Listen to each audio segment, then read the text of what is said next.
Pero eso es una estimulación que se produce en personas, una mayor estimulación que se produce en personas sanas, ¿ya? No adultos mayores. ¿Qué es lo que pasa? Cuando en el organismo empieza a acumularse CO2 y hay una elevación de los niveles de CO2, el organismo le dice al centro respiratorio, ¿sabes qué?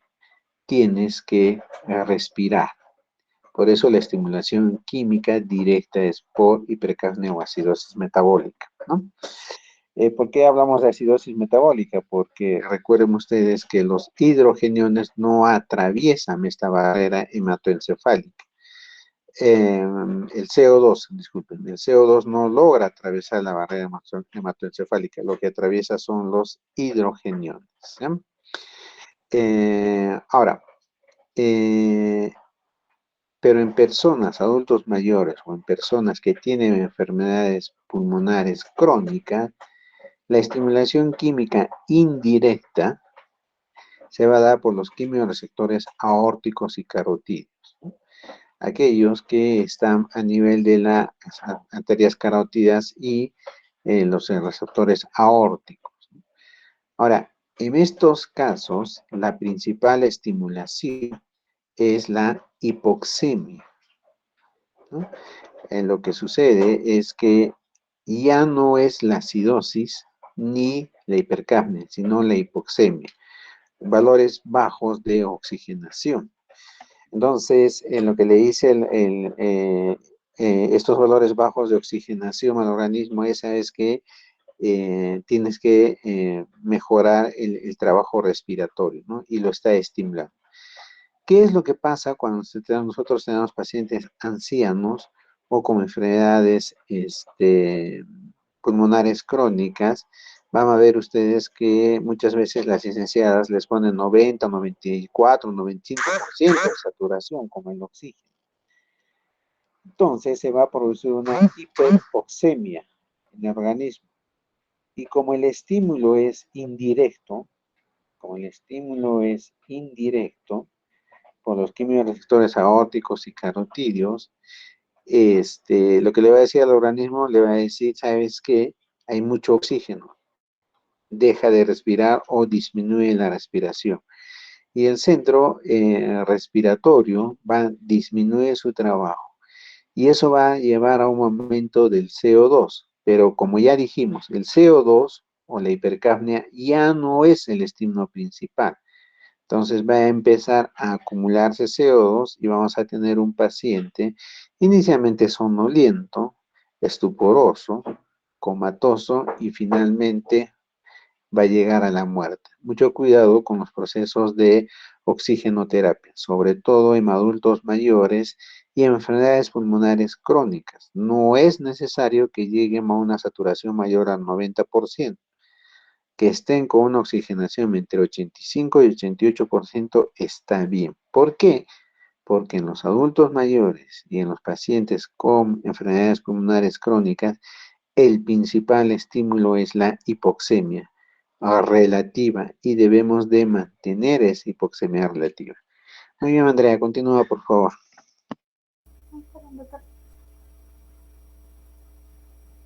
Bueno, ahora pasando a lo que es la bomba respiratoria, este va a ser el conjunto de estructuras que van a hacer posible el movimiento del aire tanto por dentro y fuera de los pulmones, ¿no? Esto va a incluir los músculos respiratorios, los nervios que los controlan, la pared torácica, el espacio pleural y las vías aéreas. Bueno, si cualquiera de estos elementos llega a fallar, la respiración se va a volver ineficaz y va a aparecer la disnea. Luego, en lo que es el intercambio gaseoso, este va a ocurrir en la membrana alveolo-capilar y aquí es donde el oxígeno va a entrar al cuerpo y el dióxido de carbono se va a eliminar. Si esta membrana se ve alterada, se va a comprometer el intercambio de gases y esto también puede hacer que surja la disnea. Y en lo que es el sistema cardiovascular y su relación con la disnea, bueno, el sistema cardiovascular va a tener un papel importante ya que su función es llevar oxígeno a los tejidos y eliminar el CO2, ¿no? Pero para que esto ocurra de forma eficiente, el corazón tiene que bombear sangre sin generar una presión excesiva en los pulmones y para así mantener una adecuada oxigenación. Eh, si el corazón llega a fallar en este proceso, también va a aparecer la disnea. Y por último, vamos a tener algunas causas de disnea que también son de origen cardíaco. Aquí van a entrar factores como la rigidez del pulmón por congestión, la dificultad del aire para pasar por los pulmones congestionados y también lo que es la activación de receptores que detectan bajos niveles de oxígeno o cambios de presión brusca. Todo esto va a estimular la sensación de falta de aire y se va a dar la disnea. Bueno, ahora viendo lo que es, vamos a centrarnos más en lo que es el trabajo respiratorio y la resistencia, que van a ser elementos claves para que aparezca la disnea. Bueno, el trabajo respiratorio se va a referir al esfuerzo que deben hacer los músculos respiratorios para vencer diferentes tipos de resistencia durante la ventilación.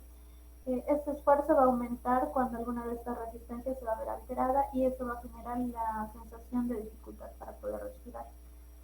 Uno de los factores que va a influir es la elasticidad de los tejidos del pulmón y del tórax. Cuando esta elasticidad está disminuida, respirar se va a volver más difícil y va a haber más gasto energético porque el pulmón se va a volver más rígido y menos expansivo. Otro punto sería el paso del aire por el árbol respiratorio, que en condiciones normales el flujo del aire es laminar, eh, es decir, que va a fluir de manera ordenada, pero cuando hay una obstrucción el aire se va a volver turbulento y por lo tanto va a ser más difícil de mover. Además, en estos casos, la expiración, que normalmente es un proceso pasivo, se va a convertir en un proceso activo, ¿no? Donde va a haber atrapamiento de aire y lo que también va a contribuir a la presión del abismo. Y por último, tenemos los tejidos no elásticos, como son el intersticio pulmonar o incluso en algunos casos si hay presencia de tumores, que estos también pueden generar resistencia al movimiento y dificultar lo que es la ventilación normal. Bueno, en resumen, cuando alguna de estas resistencias va a aumentar, ya sea porque haya alteraciones en los tejidos, en las vías aéreas o en lo que es el parénquima pulmonar, el trabajo respiratorio se va a incrementar y esto se va a traducir en la aparición de la disnea. Bueno, acá vamos a tener dos partes de contextos en los que puede aparecer la disnea, ¿no? Uno son las enfermedades respiratorias y otro es el ejercicio físico. Primero vamos a ver que la disnea puede manifestarse de diferentes maneras según el tipo de enfermedad respiratoria. En lo que son las enfermedades restrictivas, como por ejemplo la fibrosis pulmonar, lo que va a estar afectándose es la capacidad del pulmón para poder expandirse. Esto significa que va a haber una disminución en lo que es la distensibilidad, es decir, que el pulmón se va a volver rígido y esto va a obligar a un mayor esfuerzo para poder ventilar. Y por otro lado, en lo que son las enfermedades obstructivas, como por ejemplo el asma y el EPOC, lo que se va a ver alterado es el paso del aire por las vías respiratorias. En estos casos, la resistencia al flujo aéreo va a estar aumentada, especialmente en lo que es la expiración, y eso va a generar el atrapamiento de aire y la sensación de ahogo. Bueno, y aquí por el lado derecho vamos a ver que es la disnea, que va a estar ligada directamente a que no va a estar ligadamente a enfermedades, ¿no? A veces esto va a aparecer en personas que están totalmente sanas, pero que sienten disnea al hacer ejercicio intenso. Y esto puede deberse al sedentarismo o la falta de la costumbre al ejercicio físico, ¿no?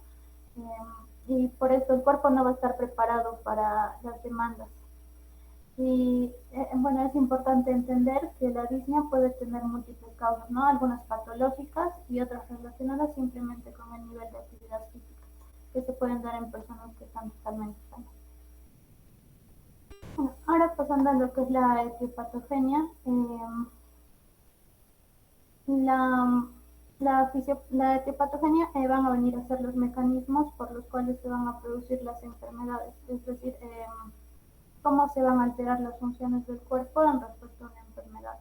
En el caso de la disnea, vamos a ver, por ejemplo, según aquí vamos a tener los aumentos de los requerimientos ventilatorios, ¿no? Esto quiere decir que el cuerpo va a necesitar incrementar la ventilación para compensar demandas metabólicas o alteraciones fisiológicas. Ejemplos de estos son el ejercicio físico, que por ejemplo en atletas el ejercicio intenso va a aumentar la demanda de oxígeno y como ya decía, en personas sedentarias incluso un pequeño ejercicio moderado puede provocar disnea debido a la falta de adaptación del cuerpo. Luego tenemos lo que es la hipoxemia y la hipercapnia, que son los niveles bajos de oxígeno o altos de CO2 en la sangre, los cuales van a estimular los centros respiratorios, aumentando lo que es la frecuencia ventilatoria. Luego en la acidosis metabólica, en esta el cuerpo va a intentar compensar el exceso de ácidos y va a aumentar la eliminación de CO2 mediante lo que es la hiperventilación. Luego en lo que es la embolia pulmonar, en esta la obstrucción vascular va a reducir el intercambio gaseoso incrementando el trabajo respiratorio. Por último, en la anemia, la disminución de hemoglobina que se va a dar en la anemia va a reducir la capacidad de transporte de oxígeno y esto va a exigir una mayor ventilación para mantener lo que es la oxigenación tisular. Luego, en el punto 2 está el aumento del esfuerzo para superar resistencias de la vía aérea. Bueno, aquí vamos a ver condiciones que obstruyen el flujo aéreo y van a obligar al sistema respiratorio a trabajar más intensamente. Por ejemplo, tenemos el asma bronquial, que por la inflamación y broncoconstricción que se ve en esta enfermedad, las vías aéreas se van a estrechar. En el EPOC, la destrucción del parénquima pulmonar y la obstrucción crónica van a dificultar también la respiración. En la fibrosis quística, el moco espeso va a obstruir las vías aéreas y va a favorecer infecciones recurrentes, ¿no? Y por último, la obstrucción por cuerpos extraños. Esto se va a deber a un bloqueo mecánico agudo. Por ejemplo, esto es común en niños, ¿no? Que a veces comen objetos pequeños y la vía aérea se bloquea. Bueno, ahora pasando a lo que es el aumento del esfuerzo necesario para distender el pulmón y la caja torácica. Bueno, en este apartado nos vamos a referir a condiciones que van a reducir la distensibilidad del sistema respiratorio y esto va a obligar a un mayor trabajo muscular para poder expandir los pulmones y la pared torácica. En enfermedades infiltrativas pulmonares tenemos, por ejemplo, lo que es la fibrosis pulmonar, en la que el tejido pulmonar se va a volver rígido por lo que son las deposiciones de colágeno, ¿no? Y esto va a dificultar la inspiración. En el edema pulmonar, esto se va a dividir en cardiogénico y no cardiogénico. En cardiogénico podríamos poner el ejemplo de una insuficiencia cardíaca, donde el aumento de presión hidrostática va a llenar los alvéolos de líquido y esto va a hacer que se reduzca la distensibilidad.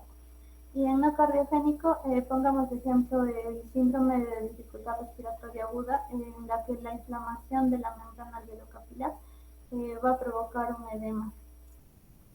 Y luego tenemos la hipoescoliosis, en el cual la columna va a estar deformada y esto es lo que va a limitar la expansión de la caja torácica. Luego, por último, tenemos el derrame pleural o neumotórax. En estos, el líquido o aire en el espacio pleural va a comprimir el pulmón y va a impedir su expansión normal. Luego, en el punto 4 tenemos lo que es el deterioro neuromuscular. Aquí la disnea va a surgir por fallos en los músculos respiratorios, ¿no? O su control nervioso. Por ejemplo, tenemos la poliomielitis, en la cual las neuronas motoras se van a dañar y estas son las que inervan el diafragma y los músculos intercostales. En la miastenia gravis, la debilidad muscular va a afectar también a los músculos respiratorios. Y en el síndrome de Guillain-Barré, lo que es la desmielinización de los nervios periféricos, también va a paralizar progresivamente la musculatura respiratoria. Y por último tenemos alteraciones psicológicas que pueden modificar el umbral de percepción consciente, ¿no? En este tenemos los ataques de pánico y los trastornos por ansiedad. En los trastornos de ansiedad la hiperventilación se va a dar por estrés y esto va a reducir el CO2 en la sangre, va a causar mareos y lo que se conoce como la sensación de ahogo.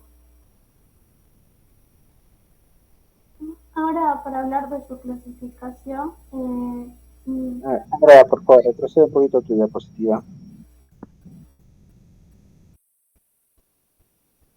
aquí Más, más, más. Más. Bien, entonces veamos ustedes, cuando nosotros hablemos de disnea tenemos que enfocarnos en todos los elementos que intervienen en lo que viene a ser eh, el sistema respiratorio, ¿no? Tenemos que tener en cuenta la caja torácica, tenemos que tener en cuenta el árbol bronquial y tenemos que tener en cuenta el tejido pulmonar, ¿no? El tejido pulmonar para lo que viene a ser la fisiopatología de la disnea. Tenemos los tejidos elásticos del pulmón y del tórax, ¿no? Ya lo explicó muy bien. Básicamente hay que tener en cuenta que en los tejidos elásticos del pulmón tenemos dos procesos, ¿no? O no entra el aire restrictivo, ¿no? No entra el aire. Recuérdense ustedes cuando vamos a un local y le dicen, este local se reserva el derecho de admisión, ¿no?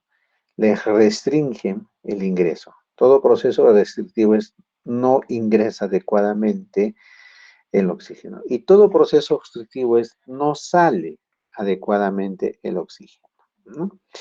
Que tenemos que ver en lo que viene a ser la resistencia. La siguiente, por favor. Ya, la siguiente. Y dentro de la etopatorogenia ahí tenemos, ¿no? El aumento de los requerimientos ventilatorios. ¿Qué quiere decir esto? Cuando necesitamos más oxígeno en el cuerpo, ¿no? Si nosotros hacemos ejercicio, necesitamos más oxígeno por el proceso de energía que necesitamos en el organismo. Y todas aquellas cosas que te llevan a necesidad de mayor oxígeno. Recuérdenme en la anemia, ¿no? Como hablamos en la mañana y ya lo veremos posteriormente, en la anemia es difícil que haya cianosis, seguro que lo tocaremos en el tema de cianosis, pero sí hay disnea. El paciente se cansa rápidamente, ¿no? Segundo punto, la vía respiratoria, ¿no? La resistencia este, al ingreso de aire, a la cabeza tenemos todos los procesos de PIC, enfermedades pulmonares intersticiales, todos los procesos de fibrosis, todos los procesos intersticiales, ¿no? Y también otro que se opone al normal flujo de aire a nivel de la vía aérea son los procesos obstructivos, ¿no? Que impiden la salida. Aquí tenemos pues el EPOG, el asma, la bronquitis, las bronquiestancias y todo eso. La siguiente, por favor.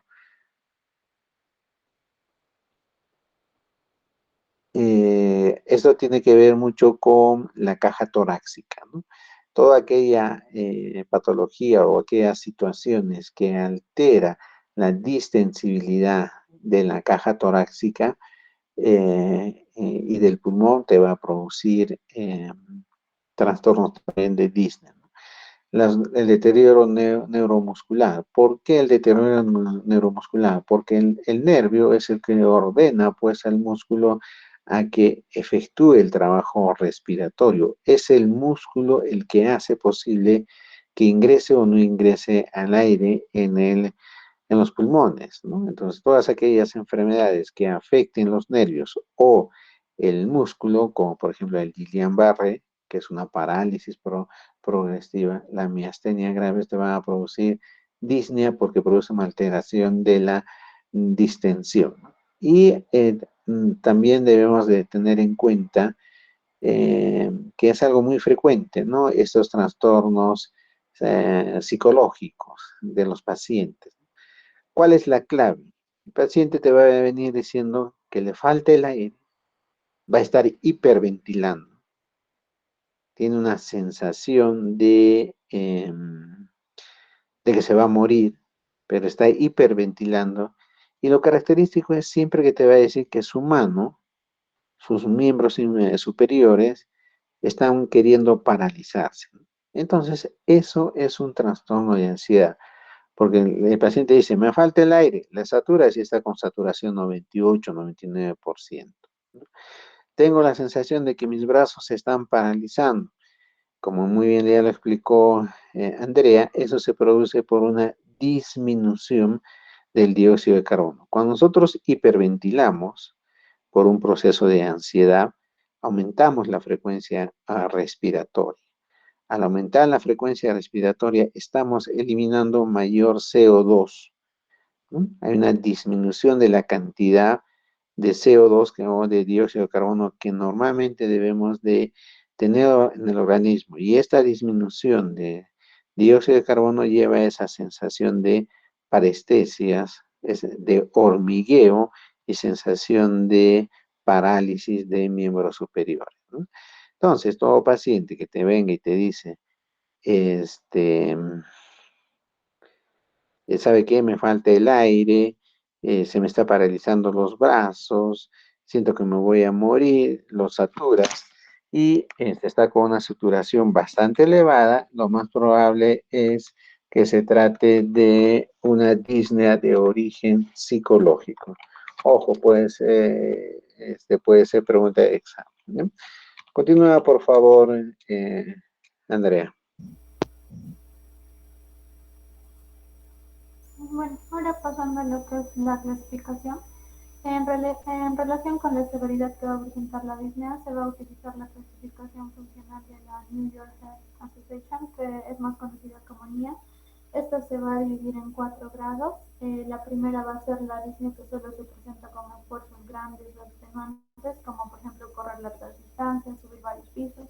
El grado 2 es la que se presenta con esfuerzos moderados, ¿no? Como caminar rápido, subir un piso de escalera. Y el grado 3 es la disnea que se va a presentar con esfuerzos ligeros, ¿no? Como al momento de vestirse, hablar mientras camina el paciente o al momento de realizar su higiene personal. Y el grado 4 es la disnea que se va a dar en reposo, ¿no? Cuando el paciente está sentado o acostado sin ninguna actividad física. Ahora vemos la evolución de la disnea mediante escalas. Vamos a tener principalmente 3 escalas, que son la de Mahler, que es una escala visual analógica, la de Borg, que es progresiva de 0 a 10, y la del Medical Research Council, MRS. Mm, bueno, primero hablando de la escala de Mahler, esta va a evaluar la disnea mediante lo que son 3 dimensiones. Primero, la magnitud, que es cuánto va a afectar la disnea. Por ejemplo, cuánta falta de aire va a sentir el paciente. Luego vamos a tener el grado de molestia, que es qué tan incómodo es para el paciente, qué tan angustiante es. La limitación en la actividad, que son las restricciones en su vida diaria, por ejemplo, si evita salir por la presencia de disnea. Las ventajas de esta escala es que va a proporcionar una visión integral del síntoma, ¿no? Y es útil en pacientes crónicos, por ejemplo, pacientes que sufren de EPOC o fibrosis pulmonar, pero también va a tener limitaciones que, por ejemplo, esta requiere tiempo para aplicar y no puede ser rápido en caso de una urgencia. Pasando a lo que es la escala de Borg, esta va a ser una escala numérica con descriptores verbales para poder cuantificar el esfuerzo respiratorio que percibe el paciente, ¿no? Va a ir desde el rango, en su rango va a tener desde el 0, que es que no hay molestia en lo absoluto, hasta el 10, que es el máximo esfuerzo imaginable. Esta va a ser ideal para pruebas de esfuerzo, como por ejemplo en test de caminatas de, digamos, 5 minutos, y esta es más usada en rehabilitación pulmonar para poder ajustar la intensidad del ejercicio. Bueno, por último tenemos el cuestionario del Medical Research Council.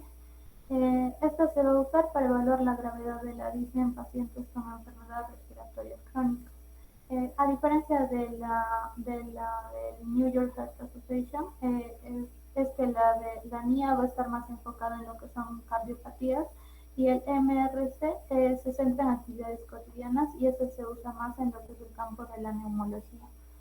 Bueno, hablando de una comparación entre todas las escalas que hemos visto, el del Medical Research Council tiene la ventaja de que va a ser más rápida y específica para actividades diarias, pero no va a cuantificar intensidad como lo hace la de Borg. Y la de Borg es ideal para esfuerzos físicos, como por ejemplo en campos de rehabilitación. Y la NIA va a ser más útil cuando son cardiopatías del sistema cardíaco, ¿no? Pero es menos precisa para enfermedades pulmonares como es la MRC. Poniendo un ejemplo, un paciente con EPOC va a usar el MRC para su seguimiento y mientras que, por ejemplo, otro que tenga insuficiencia cardíaca va a usar la escala NIA.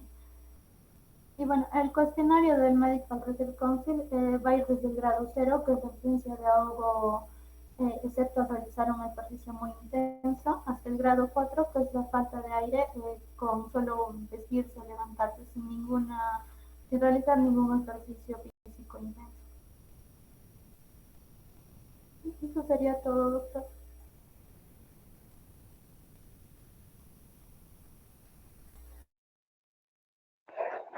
Gracias, Andrea. Retrocede tu diapositiva, por favor. Otro aspecto que debemos de manejar una vez más, otro aspecto que debemos de manejar una vez más, bastante bien es la clasificación de la NIJA, ¿no? Que es una clasificación ampliamente utilizada, ¿no? Hay que tener en cuenta esto, ¿eh? Esa clasificación de la NIJA es tanto utilizada para problemas cardíacos como respiratorios, ¿ya? La siguiente, por favor.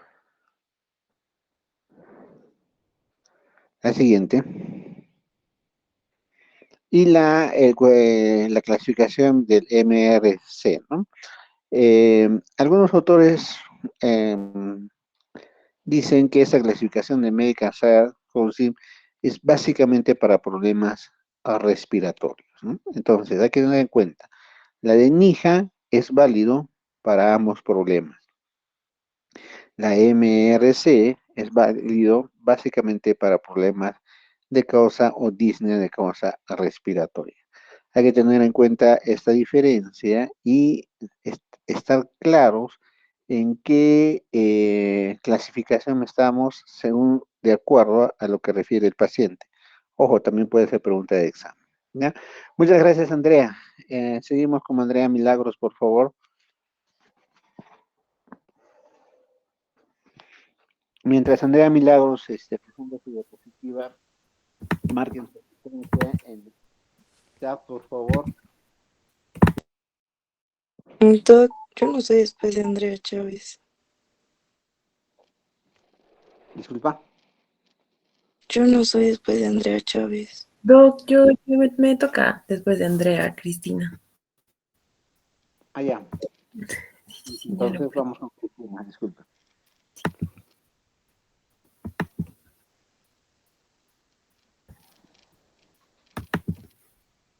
¿Se visualiza? Sí, sí. Ya, un ratito. Ay, no sé. A ver. Ya,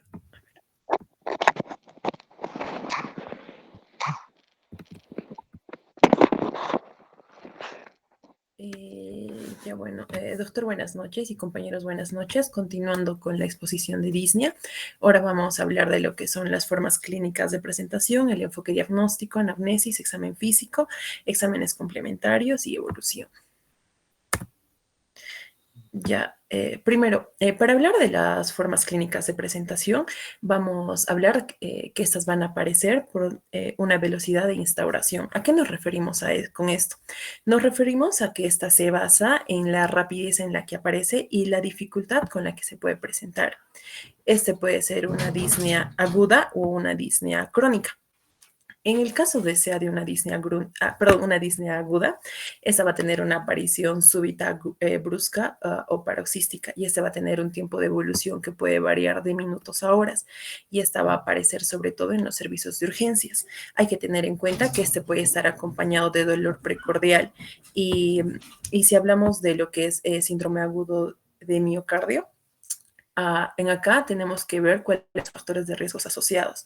Pero así como la disnea aguda puede estar acompañado por signos y síntomas, también puede haber que no esté acompañado ni por signos ni por síntomas. Y este va a ser, en acá tenemos el claro ejemplo de lo que es el tromboembolismo pulmonar, que este no va a tener presencia ni signos y síntomas. Entonces, para el diagnóstico de este, en lo que nos tenemos que basar es en la anamnesis y los factores que van a estar asociados a este.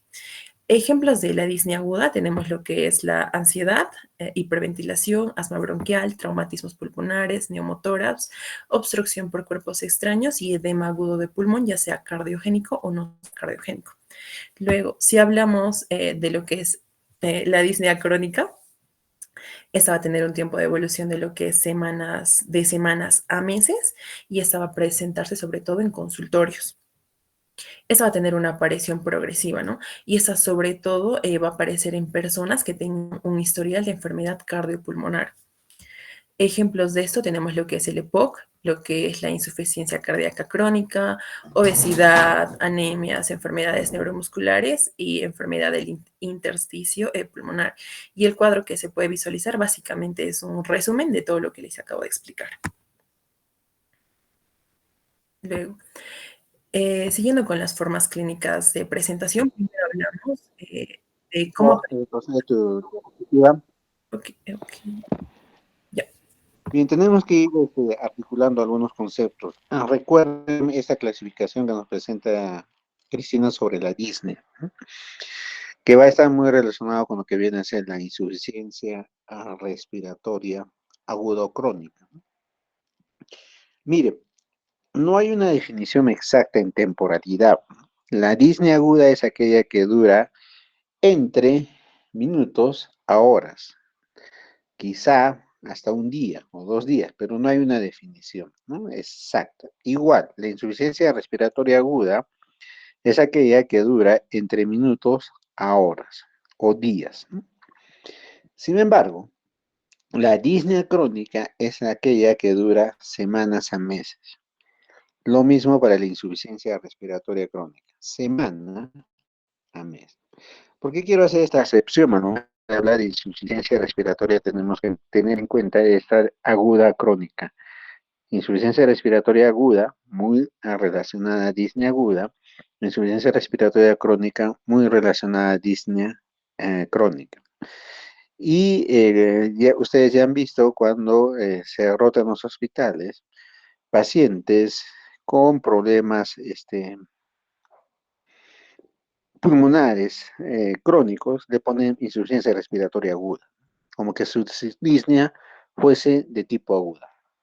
Ahora, cuando hablamos en fisiopatología de la disnea, vean en cuenta cómo la obesidad también te lleva a una insuficiencia respiratoria crónica. ¿Por qué?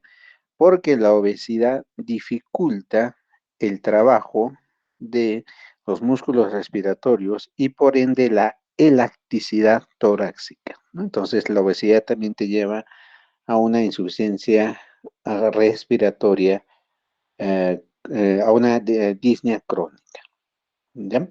Recuérdenme eso, por favor, tenganlo presente. Continúa, por favor, Cristina. Bueno, siguiendo con lo que son las formas clínicas de presentación, también vamos a tener una clasificación según la situación en la que esta va a aparecer. Podemos observar lo que es una disnea de esfuerzo y una disnea de reposo. Sobre todo la disnea de esfuerzo se presenta como una manifestación temprana de lo que viene a ser una insuficiencia cardíaca izquierda. Como causas de esta vamos a tener enfermedades cardíacas, enfermedades pulmonares, que con más frecuencia vamos a tener lo que es el EPOC, anemias, obesidad, ascitis o alteraciones en la caja torácica. Y si hablamos de lo que es una disnea de reposo, esta va a estar asociada a lo que es edema pulmonar, tromboembolismo pulmonar y neumotoras. Algo importante en esto es que hay que tener en cuenta que la disnea de reposo que va a aparecer en paciente que no indica una disnea de esfuerzo, se va a sospechar que el origen de esta disnea va a ser funcional o psicógeno. Ya. Si hablamos ahora del enfoque diagnóstico, básicamente nos ayuda a diferenciar si va a ser una disnea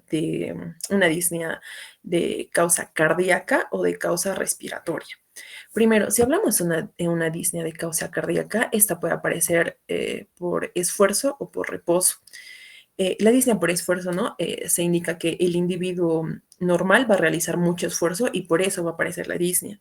Pero esta pasa a ser una disnea patológica cuando lo que antes, la actividad normal que antes él realizaba y no le causaba molestias, esta pasa a ser patológica cuando esta misma actividad que realiza ahora le causa molestia y dificultad. Hay que tener en cuenta que también la disnea cardíaca patológica nunca va a ser estable y en etapas avanzadas de insuficiencia cardíaca, esta nos presenta ciertas alteraciones. Primero, vamos a tener lo que es la ortopnea, que esa nos indique que el paciente se encuentra en decúbito supino o recostado, y esta se va a tener que levantar o sentarse o colocarse almohadillas para poder respirar, porque va a presentar una dificultad respiratoria. Hay que tener en cuenta que este no es un signo patognomónico de lo que es la insuficiencia cardíaca, es decir, que la ortopnea puede ser presente, pero no es propia de esta. Luego tenemos lo que es la fatiga cardíaca, que en este caso el paciente va a tener sensación de lo que es pesadez de piernas o malestar general, y esa también va a estar, se puede observar, perdón, va a estar acompañada de lo que es cardiomegalia o signos congestivos. Luego también tenemos lo que es la trepopnea, que básicamente el paciente se va a poner en decúbito lateral, ya sea izquierdo o derecho, para poder mejorar ciertas patologías. Un ejemplo en esto es lo que es el derrame pleurales, ya que si, digamos, el paciente tiene un derrame pleural del lado izquierdo, para que pueda respirar mejor o disminuya la disnea, este se va a recostar en decúbito lateral izquierdo, o sea, se va a recostar del lado en el cual se encuentre el malestar. Luego tenemos la disnea paroxística nocturna, que esta va a aparecer sobre todo de lo que es de a medianoche, como sensaciones de ahogo, que va a durar entre un periodo de 10 a 20 minutos, y esta va a estar acompañada por lo que es tos y sibilancias. Luego, si ahora ya también hablamos de una disnea de causa respiratoria, en esta vamos a hablar de 4 puntos. El primero es la obstrucción de las vías respiratorias altas. Este va a tener un predominio inspiratorio, y esta va a estar acompañado por tiraje y por cornaje. ¿Y qué es el tiraje?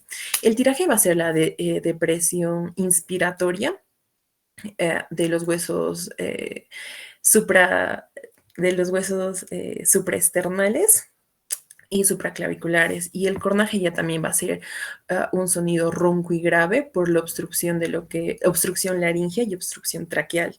Luego tenemos lo que es la enfermedades infiltrativas difusas del pulmón, que la disnea va a ser la manifestación principal de estas enfermedades, y hay que tener en cuenta que en etapas avanzadas la disnea puede significar que es invalidante para el paciente. Luego también tenemos la obstrucción de vías respiratorias bajas, que este va a tener un predominio inspiratorio, y esta va a estar acompañado por tos y por disminución de sibilantes. También, por último, tenemos lo que es el tromboembolismo pulmonar, que esta va a ser una disnea de comienzo brusco e inestable, que esta va a estar acompañado por angustia y taquicardias. Luego, si hablamos ya también de la anamnesis, hay que tener en cuenta que la anamnesis va a ser un procedimiento indispensable que nos va a ayudar a conocer el diagnóstico etiológico de la disnea. Hay que tener en cuenta que en la disnea, si hacemos una correcta historia clínica, una correcta anamnesis, esto puede ser suficiente para diagnosticarlo. En acá tenemos que realizar algunas preguntas como cómo inició, cómo evolucionó, con qué frecuencia aparece, en qué momento aparece, cuál es la intensidad en la que se presenta y cuáles son las cualidades que tiene, qué causas lo desencadenan o qué causas lo aumentan o lo alivian. Y también si existen síntomas acompañantes, y en el caso de que el paciente nos diga que sí, preguntarle cuáles son estos síntomas. También en acá es importante conocer los conceptos de la fisiopatología, porque ese nos indica, ¿no?, que va a tener un origen real o orgánico. Y una vez que sepamos que es un origen real o orgánico, poder saber si es un origen cardíaco, un origen respiratorio o un origen neuromuscular. También hay que tener en cuenta qué síntomas acompañantes este tiene. Por ejemplo, si tiene tos, hay que preguntar si esta va a estar acompañada con expectoración o sin expectoración. También puede haber la presencia de hemoptisis y de dolor. También acá entra lo que son los antecedentes familiares y personales. Por ejemplo, si hablamos de antecedentes de hábitos, se le tiene que preguntar al paciente si consume tabaco. Si hablamos de antecedentes laborales, tenemos que saber o averiguar si su trabajo está relacionado con la exposición a neumonitis intersticial. Si hablamos de patología, si sufre o sufrió de asma bronquial, y si padece lo que es diabetes o síndromes metabólicos. Y si hablamos de antecedentes quirúrgicos, si han sufrido algunas cirugías que van a estar relacionadas con la disnea, ya que la unión de lo que es las cirugías con la disnea puede ocasionar en el paciente una embolia pulmonar. También hay que tener en cuenta el modo de presentación, ya que este puede ser tanto gradual, que esto lo podemos observar en el EPOC, ya que los síntomas no van a aparecer al inicio, sino al final. Y si es progresivo o brusco, que este es un ejemplo de lo que es neumotórax y crisis de asma. Siguiendo con la anamnesis, vamos a hablar sobre lo que son los tipos de disnea. Como primer punto tenemos lo que es la disnea de decúbito. Perdón, disnea y decúbito. Primero vamos a hablar de la ortopnea, que básicamente el paciente se encuentra en decúbito supino. Y como ya les había mencionado, ¿no? La sensación de malestar por no poder respirar va a obligar al paciente a sentarse o a aumentar el número de almohadillas para que se pueda respirar. Este sobre todo se observará en lo que es EPOC, asma y enfermedades neuromusculares. Luego tenemos lo que es la disnea paroxística nocturna, que el paciente va a despertar con la sensación de ahogo, que lo va a obligar a levantarse de forma brusca y tener que mantenerse sentado para poder respirar. Luego tenemos lo que es la trepofnea, que el paciente se va a poner en posición de decúbito lateral izquierdo-derecho para poder aliviar el malestar. Y un ejemplo que ya les había mencionado, ¿no? Es el derrame pleural. Luego tenemos la platifnia, que esta aparece cuando el paciente se va a poner de pie y esta va a calmar o va a cesar cuando el paciente se ponga en una posición de decúbito. Luego tenemos lo que es la disnea acompañada con tos. Hay que tener en cuenta que la tos es uno de los síntomas más frecuentes. Puede ser, si ese tiene mucha frecuencia, va a estar relacionado con lo que es el EPOC. Si hablamos de su origen, este puede tener un origen tanto tumoral como infeccioso. Y si hablamos de un equivalente, este puede ser un equivalente a lo que es una disnea cardíaca. También si hablamos de tipos de tos, esta puede ser seca, que sobre todo se ve lo que es asma y bronquitis obstructiva. Y productiva se ve sobre todo si habla de bronquiectasias. Luego tenemos lo que es la disnea acompañado de expectoración. Esta básicamente se refiere al aumento patológico de lo que es la secreción bronquial y se puede presentar como esputo pequeño y perlado. Si hablamos de esputo pequeño y perlado, nos referimos a lo que es un asma bronquial. Si hablamos de lo que es un esputo abundante, acá nos vamos a referir a lo que son bronquiectasias o abscesos pulmonares. Si hablamos o un esputo amarillento, acá nos estamos refiriendo a infecciones bronquiales. Y acá también podemos encontrar lo que son esputo verdoso o sanguinolento. Siguiendo con los tipos de disnea, tenemos lo que es la disnea acompañado de hemoptisis, que esta la vamos a observar sobre todo en patologías como el cáncer de pulmón, tuberculosis, neumonía, embolia e infarto pulmonar. Luego tenemos lo que es la disnea y la disnea y el dolor torácico, que esta es una manifestación de enfermedad coronaria, como lo que vendrá a ser la angina estable, inestable y infarto agudo de miocardio. Hay que tener en cuenta que este dolor torácico se puede irradiar a lo que son hombros, mandíbulas, brazos o espalda. Y este es sumado a los signos vegetativos que van a ser lo que es la sudoración, la palidez y la taquicardia, nos van a ayudar a llegar a un diagnóstico. También que la presencia de un dolor pleural, mejor dicho, para evitar o disminuir la presencia de un dolor pleural, se va a tener que realizar lo que es una respiración superficial, que está acompañada por lo que es el aumento de la frecuencia respiratoria y va a disminuir la sensación de la disnea. Luego tenemos lo que es la disnea y sibilantes, que este es un signo auscultatorio, que pacientes lo van a referir como silbidos se van a escuchar del pecho. Y tenemos de dos tipos. Estos pueden ser generalizados, que lo podemos observar en lo que es una embolia pulmonar o tumor pulmonar, y localizados en lo que es insuficiencia ventricular izquierda. Y hay que tener en cuenta algo, que la suma de la disnea y sibilantes básicamente son de un diagnóstico de broncoespasmos. Siguiendo con lo que es el examen físico, primero vamos a hablar de la inspección, que básicamente no inicia con la ectoscopía. Acá vamos a hablar de tanto de lo que son alteraciones generales como alteraciones específicas. En lo que son las alteraciones generales se va a buscar ciertos signos. Uno de estos va a ser la anemia. que acá lo podemos observar, ¿no? Como la palidez de las conjuntivas, como se puede observar en la imagen. Otra alteración general que se puede observar es lo que es la cianosis. Y por último, lo que podemos observar es el aleteo nasal. Luego, en lo que son más alteraciones específicas, lo traté de resumir en un cuadro para que se pudiera entender. Primero tenemos lo que es la alteración en la frecuencia respiratoria. Como ya sabemos, el valor normal de la frecuencia respiratoria va a ser de 12 a 24 ciclos respiratorios según Argente. Y si hablamos de sus alteraciones, vamos a tener taquifnia si esta va a ser mayor a 24 y bradifnia si esta va a ser menor a 12. En el caso de bradifnia, esta puede ser inspiratoria o expiratoria. Si hablamos de inspiratoria, esta se va a dar cuando es por encima de lo que es la bifurcación traqueal y si es expiratoria por debajo de la bifurcación traqueal. Si hablamos de alteraciones en la amplitud, si esta es aumentada se le denomina batifnia o también respiración superficial.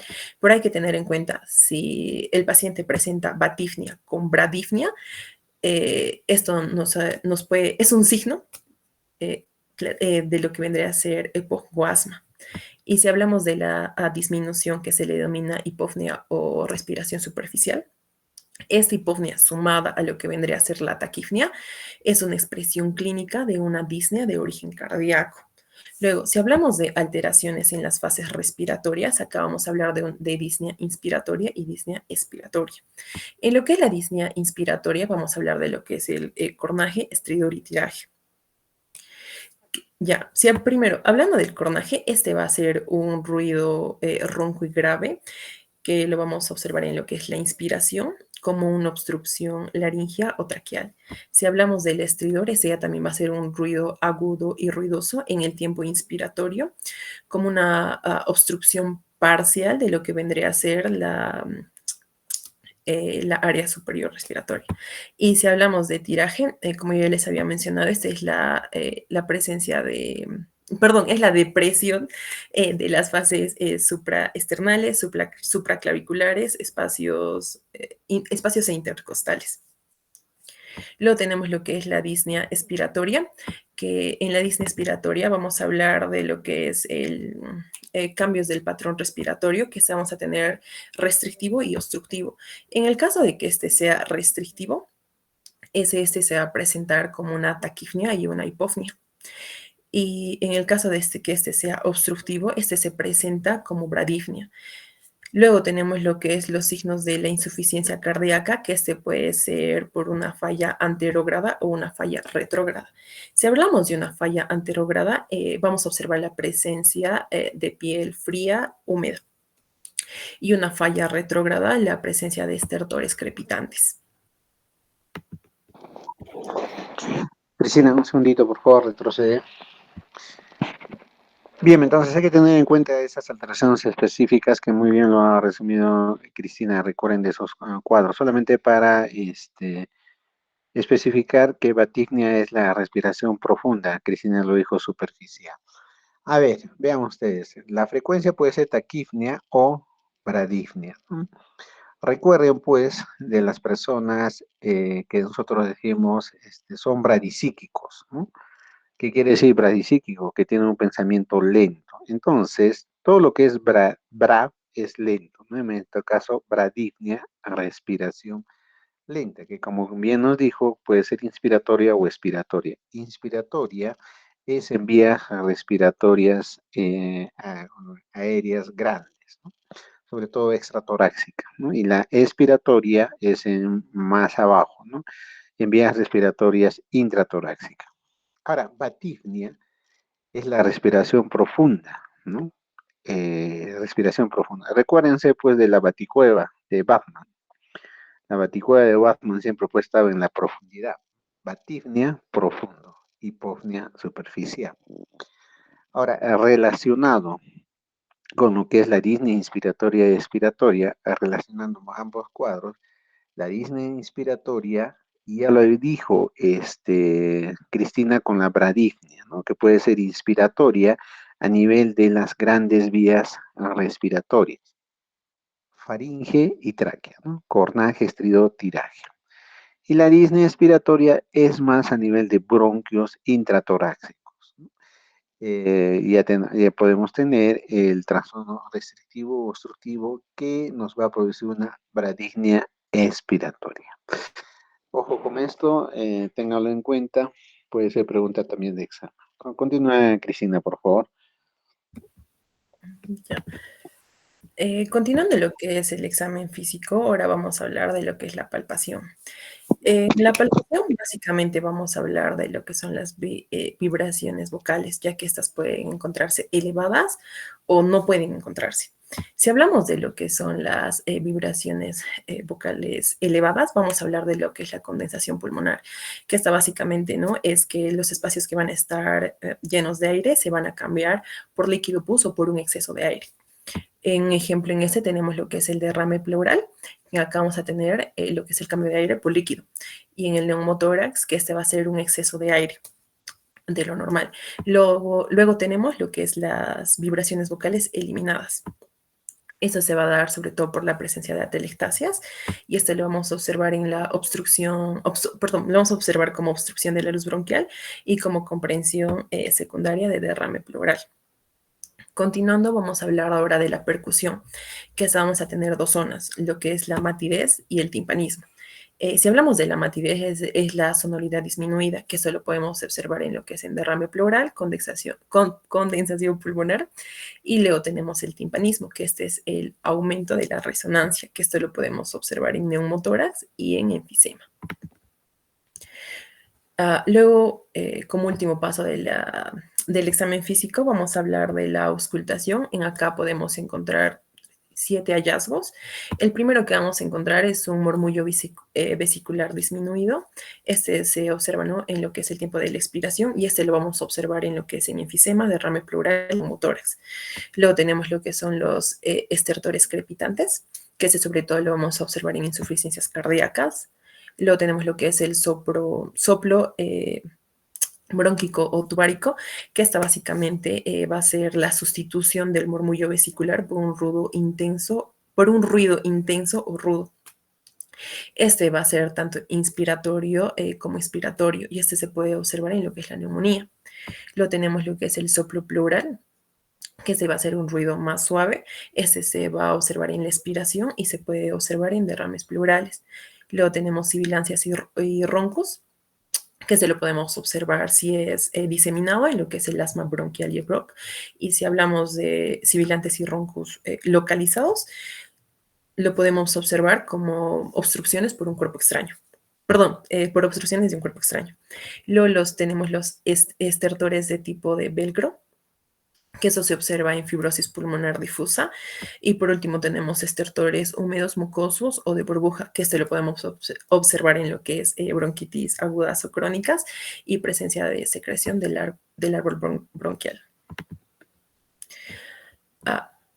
Bueno, continuando ahora vamos a hablar sobre los exámenes complementarios, que estos seguían, ¿no?, de acuerdo a lo que es el diagnóstico presuntivo. En acá el libro me indicó que lo podemos hallar mediante la medición de sangre según dos biomarcadores, que es el péptico natriurético auricular y el péptico natriurético cerebral, ya que estos nos pueden ayudar a hacer un diagnóstico diferencial de lo que es una disnea aguda. También que estos biomarcadores nos pueden indicar si esta es una disnea de origen cardíaco o no cardíaco.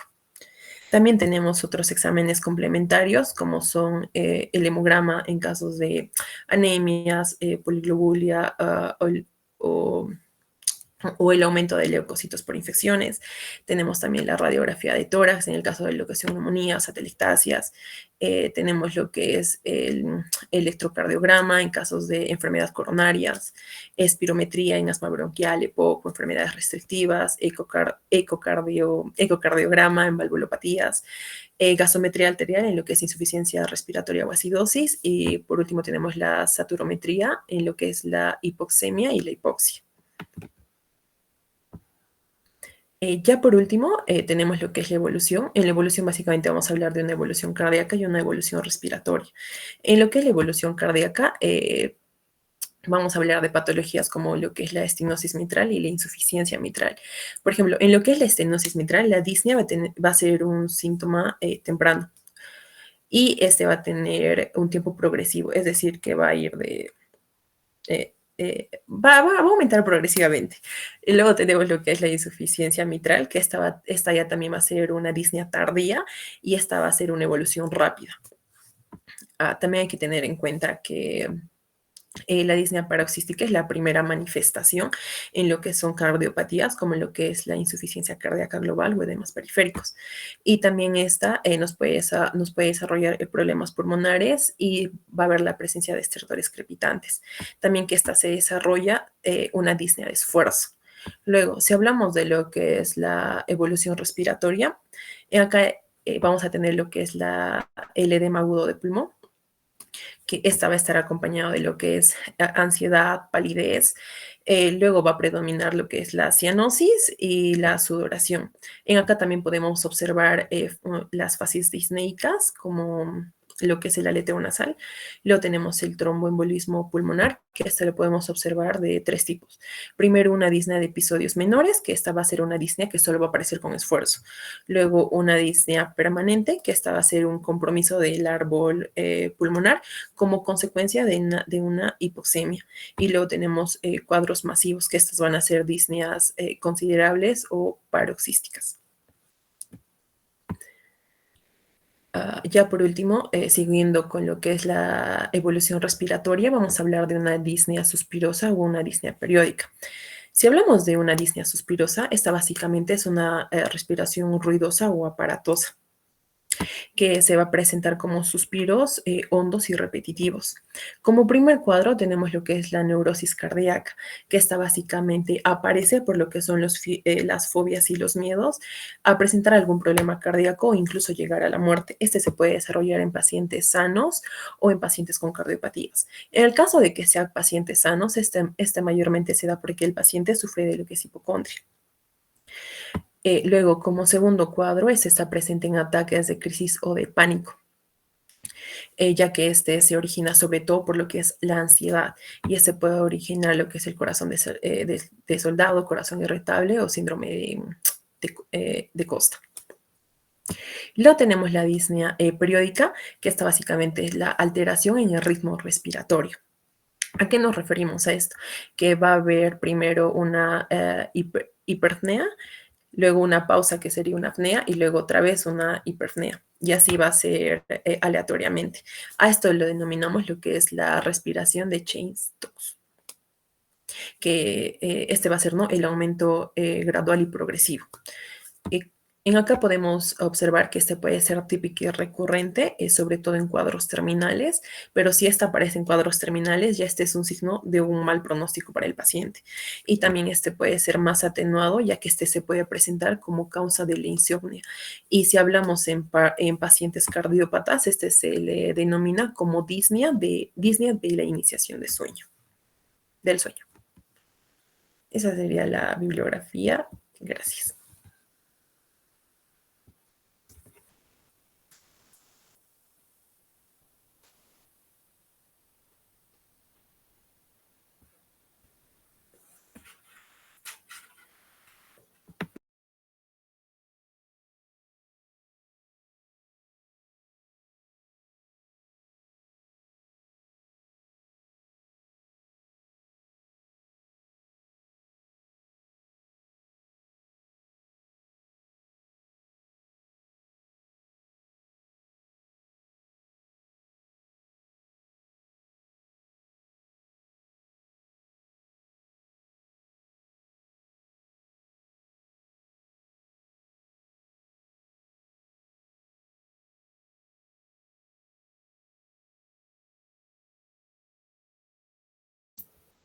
Doctor, creo que su micrófono está apagado. Ya, disculpe, estaba apagado, gracias. Solamente volver a felicitar a Cristina, le estaba diciendo que le felicitaba porque sus diapositivas estaban bastante dinámicas, con bastante imagen, una buena presentación. Algunos temas ya no vamos a recalcar porque los vamos a volver a ver. Gran parte de estos temas los vamos a volver a ver en el desarrollo del curso, ¿no? Como por ejemplo, en el IPA vamos a ver el tema de en la inspección el tipo respiratorio, ¿no? La bradipnia, la hipopnea, la taquipnea, la polipnea, las frecuencias respiratorias, como puede ser la respiración de Kussmaul, respiración de Biot, la respiración de James-Tov, la respiración suspirosa. Vamos a tratar específicamente temas como viene a ser el derrame pleural que encontramos, en la auscultación, los estertores, los sibilantes, qué es lo que vamos a encontrar, ¿no? Todos estos que nos llevan a Disney. Por lo tanto, ya no vamos a ahondar. Le pediría a Lucía que vaya presentando su diapositiva, por favor. Vamos a tocar el tema de cianosis, ¿no? Mientras Lucía va presentando. ¿Está Lucía? Sí, sí, doctor. ¿Ya? Mientras Lucía Valeria va presentando su diapositiva, por favor, registren su asistencia. Hay que tener en cuenta que,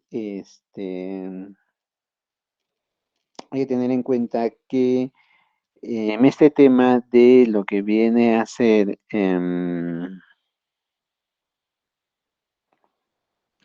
la cianosis, hablamos de la presencia de esta coloración azulada, ¿no? ¿Y por qué se produce esta coloración azulada?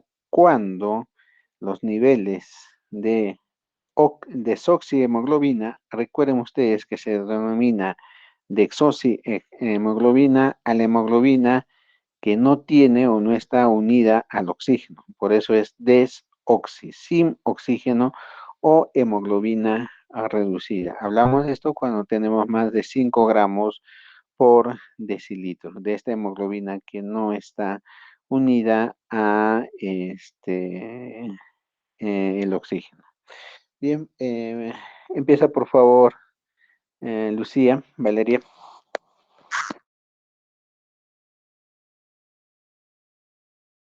Tu cámara, por favor.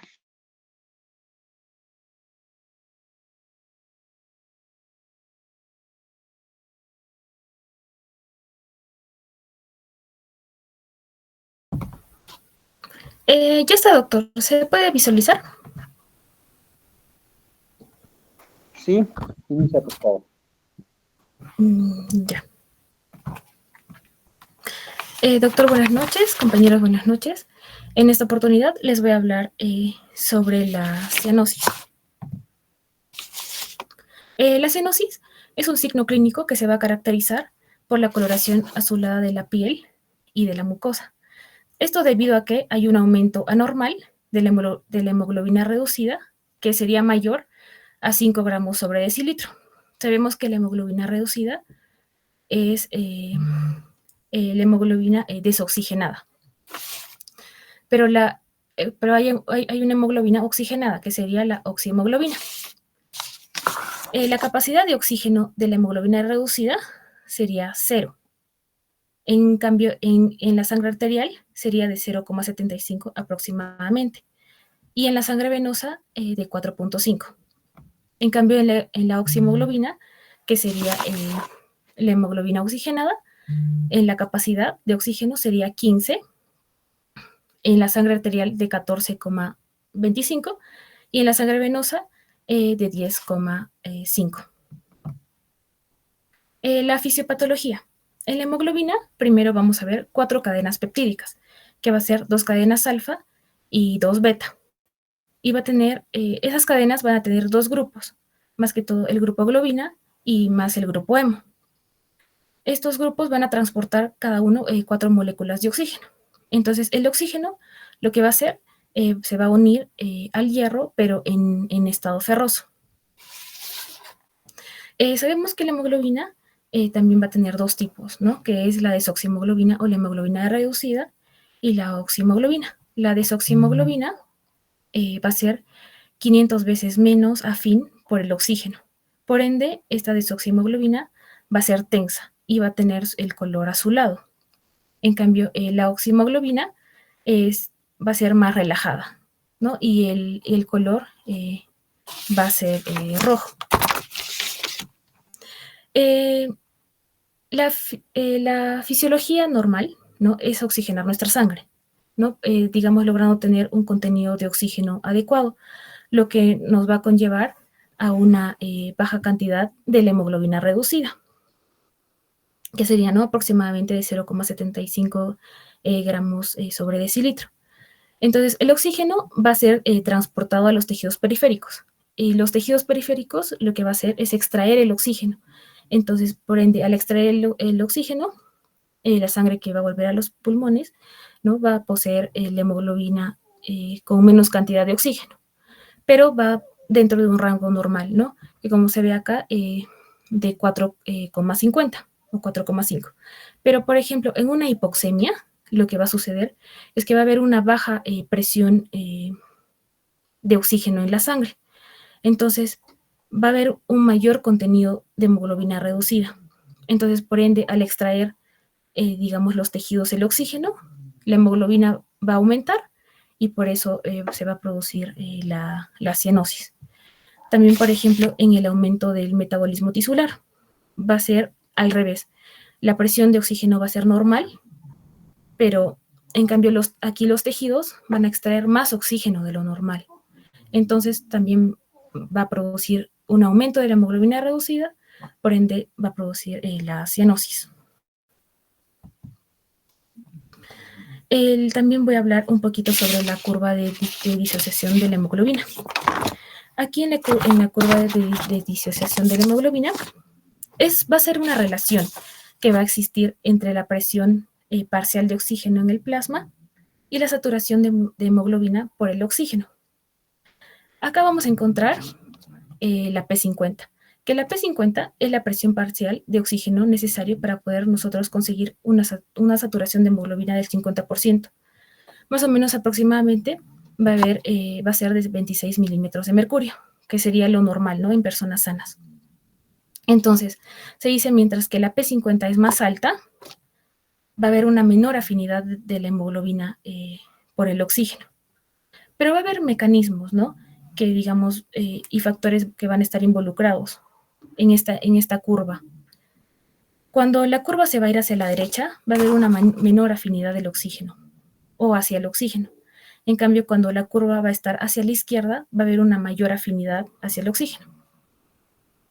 Entonces, por ende, cuando la curva se va a ir hacia la derecha, lo que va a haber es una presión parcial va a aumentar una presión parcial de dióxido de carbono, va a aumentar los hidrogeniones. Por ende, si aumentan los hidrogeniones, va a disminuir el pH, va a aumentar la temperatura y va a aumentar el difosfoglicerato, ¿no?, que es el DPG, que es el fosfato orgánico presente en los eritrocitos. En cambio, cuando la curva está hacia la izquierda, va a ser al revés.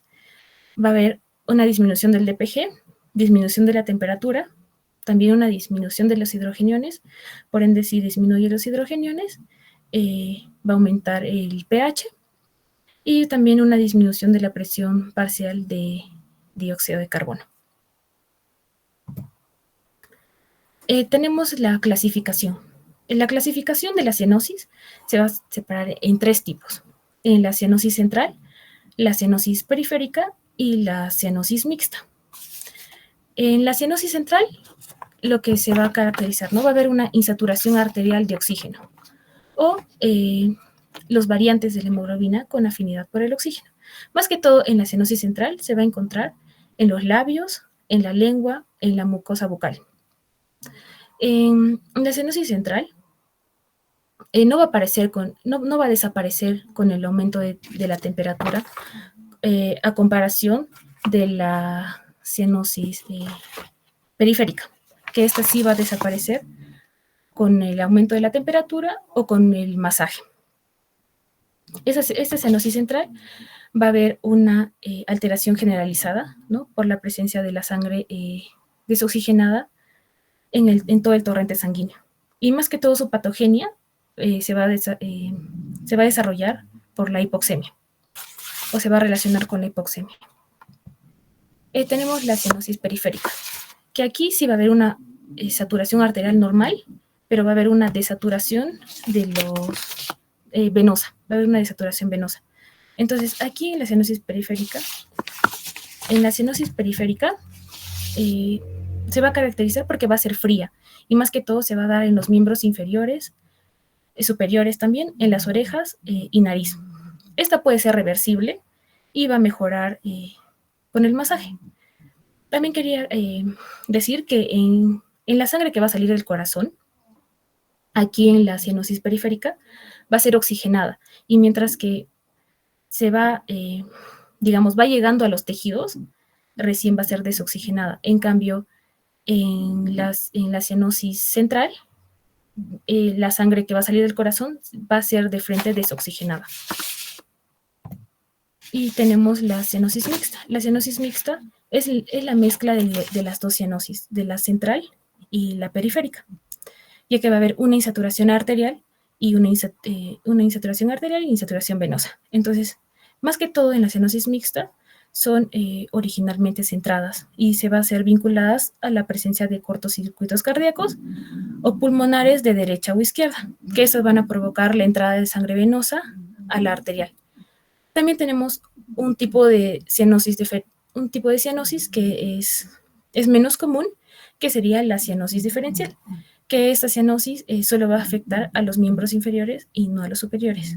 Por ejemplo, acá en la imagen podemos ver que ¿no? tiene una cianosis central, que sería en la boca, ¿no? Y una cianosis periférica, que sería en los miembros inferiores y superiores. Y tenemos... A ver, Lucía, regresa por favor tu diapositiva. Hasta el inicio, por favor.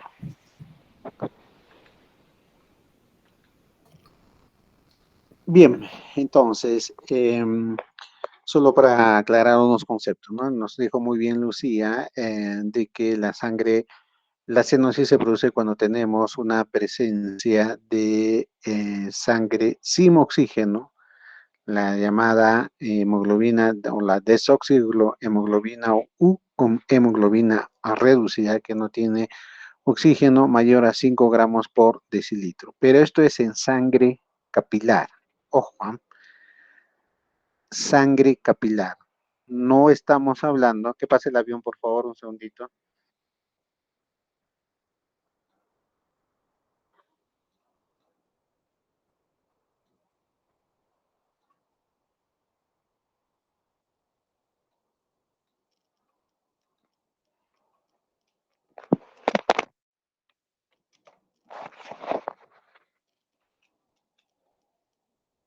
Ok, estamos hablando de sangre capilar.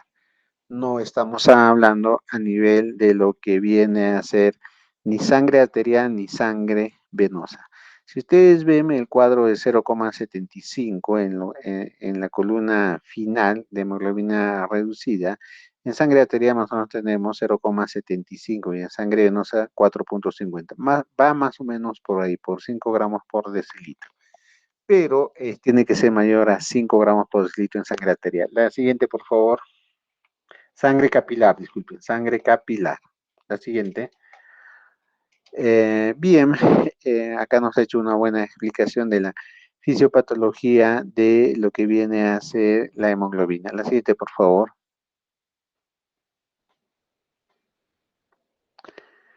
Bien,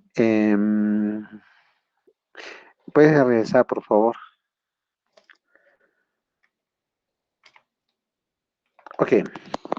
Entonces tenemos la dexoxihemoglobina y la oxihemoglobina, ¿ya? Hay que tener en cuenta que la hemoglobina constantemente está, asociándose al oxígeno y constantemente está soltando oxígeno. ¿Qué quiere decir? Que la hemoglobina constantemente está pasando de un estado de oxihemoglobina a un estado de desoxihemoglobina. Y hay que asociar esto, ¿no? La hemoglobina constantemente está unida al oxígeno y también constantemente va soltando el oxígeno. ¿Dónde se une más al oxígeno? Va a ser a nivel de lo que viene a ser el pulmón, ¿no? En la homeostasis, ¿no?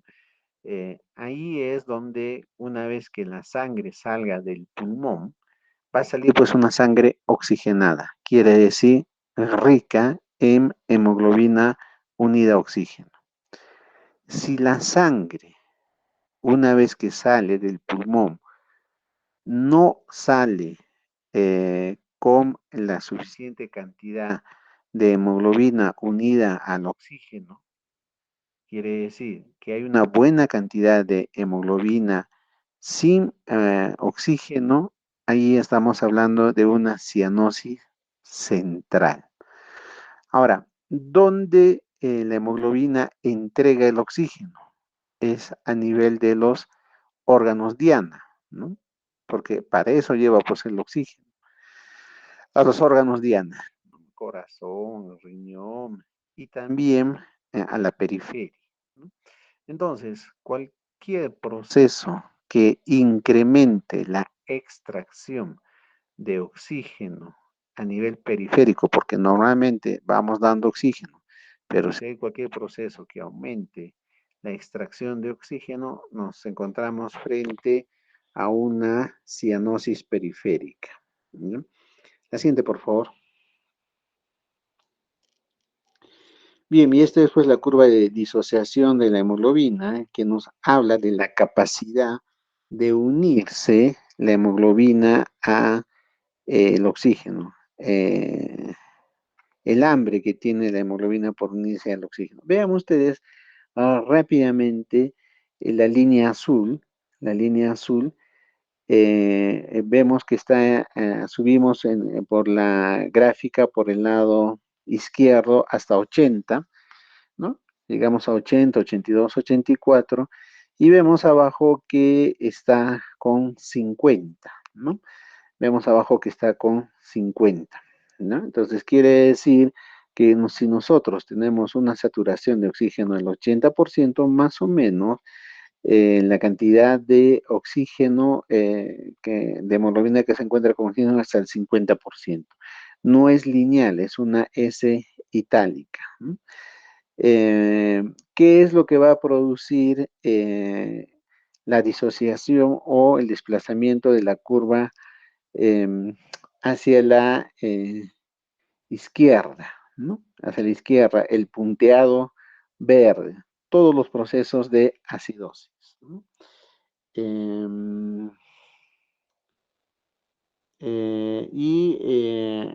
Por ejemplo, el aumento del pH, la disminución de la temperatura va a producir un desplazamiento de la curva hacia la izquierda, todo lo que viene a ser estos procesos, ¿no? ¿Qué quiere decir en términos prácticos esto? ¿No? Que la hemoglobina se va a aferrar más al oxígeno, no va a querer soltar el oxígeno, ¿no? Entonces, en procesos de alcalosis y en procesos de hipotermia o disminución del difosfoglicerato, la hemoglobina no va a querer soltar el oxígeno, ¿no? Entonces, al llegar a los órganos diana, no va a soltar el oxígeno. Esto se produce en la desviación de la curva hacia la izquierda, se va a producir pues en procesos de alcalosis, ¿no? A la diferencia de la acidosis que desplaza la curva hacia la derecha, ¿no? Vean ustedes, eso ¿cuándo se va a desplazar hacia la derecha en rojito? En procesos de acidosis y en aumento de temperatura, ¿no? Entonces, por eso se dice pues que la alcalosis es más peligrosa que la acidosis, ¿no? Vean ustedes cómo en procesos de aumento de temperatura, si yo necesitaba normalmente 50, una presión de 50 de oxígeno para lograr un 82% de saturación de hemoglobina en la línea azul, vean ustedes cómo para lograr esa misma saturación, cuando la curva se ha desplazado hacia la izquierda, el punteado rojo sigue en 82, pero ya requiero tener una presión de oxígeno de 60. ¿A qué quiero llegar con eso? Todo paciente que está con temperatura va a desaturar. Todo paciente que está con temperatura va a desaturar. Está con cánula binasal 2 litros, ¿no? Y van a venir asustados los internos diciendo, está desaturando, ¿no? Lo primero que tienen que hacer es tocarle la frente o la piel, descartar de arranque un incremento de la temperatura, ¿ya? O fiebre. Si está con fiebre, primero pues bájenle la fiebre antes de estar pensando en otras medidas, ¿no? Porque lo que usualmente vemos es pues que hasta lo quieren intubar al paciente y el paciente está con fiebre. La reacción normal cuando hay una fiebre es que hay una disminución de la afinidad de la hemoglobina por el oxígeno. No va a querer unirse al oxígeno. Entonces, primero tengo que bajar pues la fiebre, ¿no? La siguiente, por favor.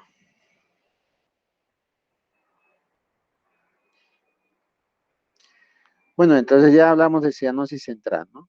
¿Dónde se origina la cianosis central? A nivel del proceso de homeostasis, ¿no? De intercambio de oxígeno a nivel de lo que viene a ser el sistema respiratorio y circulatorio, pulmones y corazón, ¿no? Entonces vamos a tener una hemoglobina reducida mayor al 5%, 5 gramos por decilitro, ¿no? Esto lo voy a ver en labios, lengua y mucosa bucal, ¿no? Acá lo puso muy bien Lucía Valeria, que no desaparece con el aumento de la temperatura. ¿Qué es lo que sucede? La siguiente, por favor. En la cianosis periférica, el problema no es que la sangre está saliendo desoxigenada o la hemoglobina está saliendo desoxigenada desde el corazón. El problema está surgiendo porque hay una extracción mayor de oxígeno a nivel periférico. ¿Dónde lo veo esto? Básicamente en las zonas acrales del cuerpo, ¿no?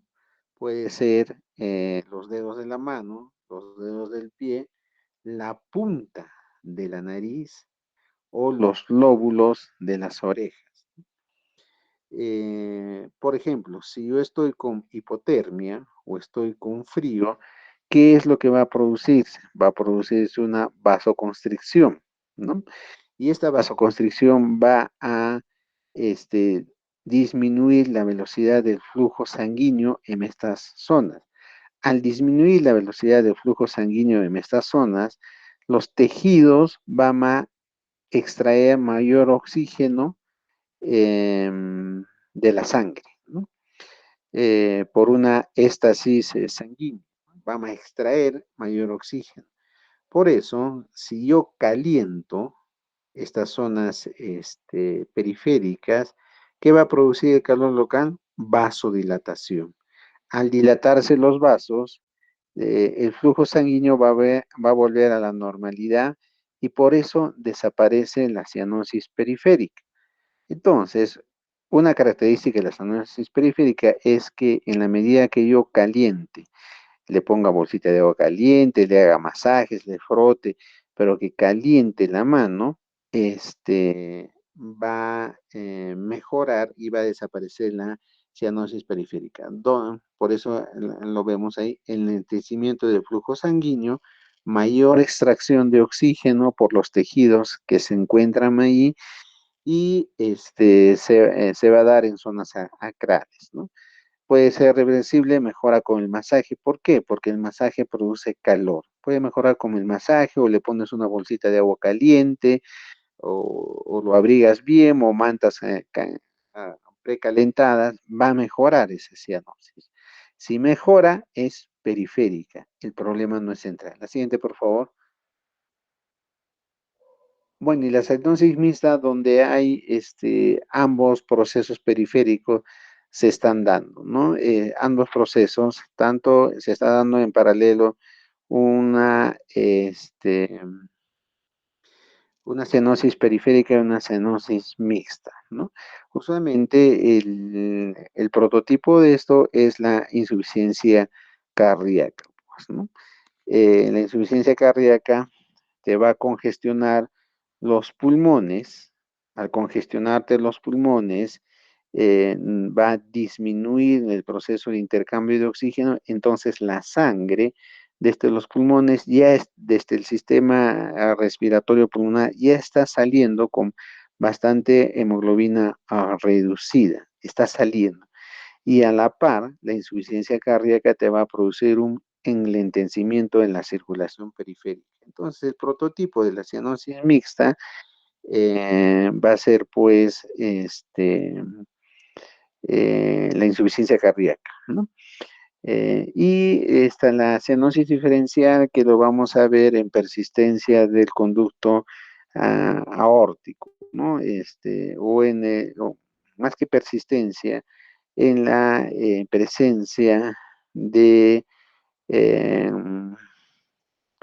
una derivación o una comunicación entre la aorta y las venas, ¿no? Por eso, va sobre todo a nivel, pasando el arco aórtico, ¿no? Recuerden ustedes que pasando el arco aórtico, la sangre va hacia los miembros inferiores. Antes del arco aórtico, la sangre va hacia la cabeza y los miembros superiores. Entonces, por esta persistencia, por esta comunicación entre la aorta y las venas, va a pasar sangre no oxigenada a la aorta. Pero como esto se produce pasando el arco aórtico, la cianosis se va a presentar a nivel de los miembros inferiores, más no en los superiores ni en la región cefálica. La siguiente, por favor.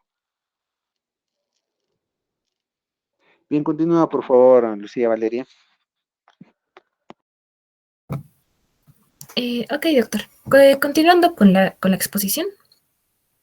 La etiología o la causa de la cianosis central, periférica y mixta. La cianosis central va a ser, ya sabemos que es por una hipoxemia, va a ser por neumonía o una bronquitis crónica o una metahemoglobinemia. En la cianosis periférica va a ser por una insuficiencia cardíaca respiratoria, policitemia o poliglobulia, el fenómeno de Raynaud, o también podría ser en la cianosis periférica por una exposición al frío, por un shock o una vasculitis. Y en la cianosis mixta la causa va a ser por una tetralogía de Fallot, una comunicación interventricular, la anomalía de Epstein, la transposición de los grandes vasos y una insuficiencia cardíaca global. Y eso sería todo, doctor.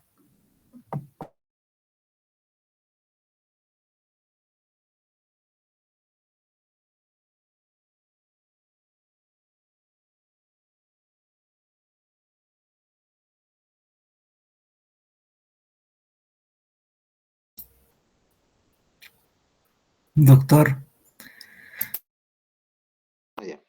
Muchas gracias, Lucía Valeria. Mañana continuamos con las clases, terminamos este tema de cianosis. Mañana el pasito va a estar esbozado en lo que viene a ser disnea y cianosis, ¿ya? Entonces, mañana en la clase presencial terminamos este tema de lo que viene a ser cianosis y entramos al tema de inspección, ¿ya? Generalidades, examen físico, generalidades, topografía, las líneas, las reseñas anatómicas, las líneas y regiones torácicas, ¿no? Eso bien para mañana, por favor, disnea y cianosis. Nos vemos mañana, doctores, que tengan buena noche. doctor, buenas noches. Disculpe una consultita. Dime, Diego. Mañana, aparte de la de teoría, ¿se va a avanzar en la noche más? Sí, habíamos quedado toda la semana, pues. Mm, ya, ¿Ya? está bien, doctor. Ya, listo, Diego, nos vemos. Buenas noches. Buenas noches, doctor. Buenas noches, buenas noches.